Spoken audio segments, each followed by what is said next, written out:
G'day everyone, I am AzureBlaze, and falling item games, for as simple as they sound, are surprisingly varied, ranging from clearing lines of shapes to removing viruses with medication or matching blobs of coloured goop. With such an amount of distinct playstyles, there are some puzzle games that I have personally not heard that many people talk about, and whilst I imagine these games have fans, I myself have not come across many, if anyone, in some of these cases, who have said anything about them that is outside of my family. Please note, I will not be discussing story if any of these games have an adventure-like mode or anything like that, nor will I be discussing alternate game modes, not very much at least anyway.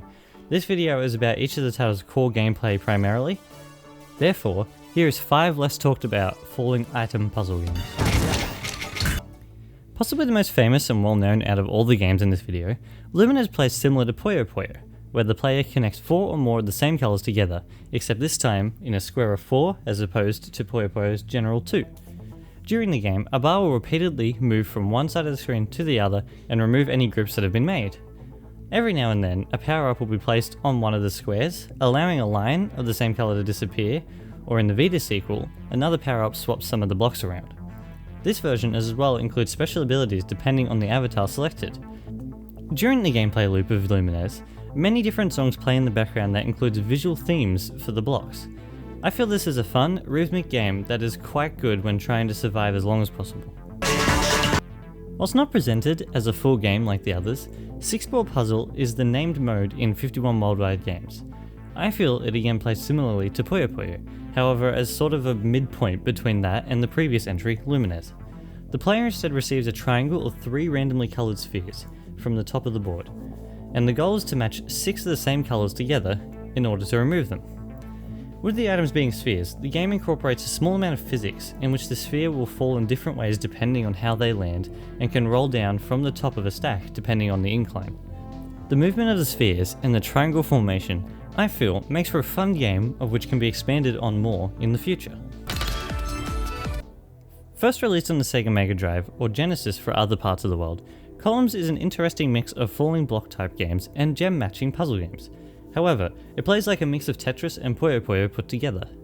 Dropping from the top is a column of 3 random gems. It can be rotated downwards and upwards, however not separated. Matching 3 or more removes them and causes the rest to drop. Scattered throughout the game are blocks that can take out all gems of the same colour or push down the junk blocks that creep up from the bottom as the player has a battle with someone else. Whilst fairly simple, I feel the limitations make it quite interesting to play in comparison to other falling item games. When first observing Tricky Towers, I feel it is quite easy to accidentally think of it as a Tetris clone. However, with its lack of line clearing and an introduction of a physics-based system, the idea is rather than removing the blocks, to stack them instead. This function, I feel, changes the game quite dramatically. The strategy turns to how the blocks can be stacked to stay stable and how tall you can get the stack to be. As stated earlier, whilst I will not be going into depth of other modes, the core gameplay allows for different ideas, such as keeping the stack under a line and reaching a point with said stack in a certain amount of time. The varied ideas that can be produced from this gameplay style feels quite expansive, and it makes for a rather fun take to the traditional Tetris-like gameplay. And lastly, an interesting indie game crossover, Crystal Crisis, is another Puyo Puyo-like game. However, instead of getting a certain amount of items before they are taken out, the blocks can only be removed by using a rarest spawning crystal that corresponds with the colour it lands on. Furthermore, unlike any other puzzle game I have personally played of this nature, this game allows the player to manoeuvre the blocks off each side of the board over to the other. Whilst all the extra mechanics make for a somewhat more complicated system, I feel it serves to create a quicker paced experience with constant manoeuvring to make sure the player has an opening as well as a link of blocks ready for when a crystal appears. In addition to this interestingly developed system, before the start of a game, the player will select a character from a mass of indie game characters and an included Astro Boy, which is amazing in my opinion as the series was a large part of my childhood. However, these characters introduce another mechanic, where each one has a different skill that allows for various outcomes on the game itself. Whilst everything put together may seem confusing, I find the game to be quite fun whenever I hop on to play it.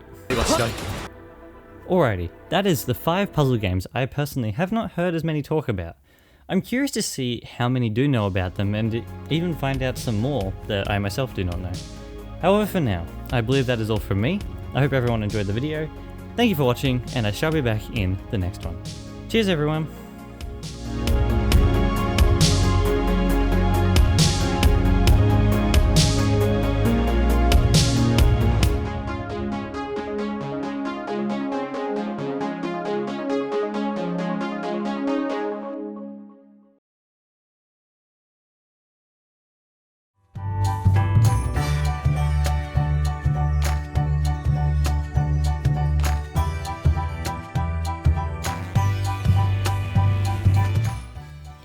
First relief on matching 3 or more removes them from take to the traditional Tetris-like game. The varied ideas that can be and it makes for a rather fun. I can't even speak.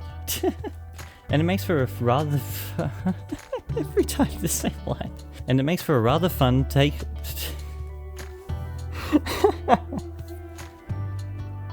And it makes for a rather fun take to the traditional Tetris.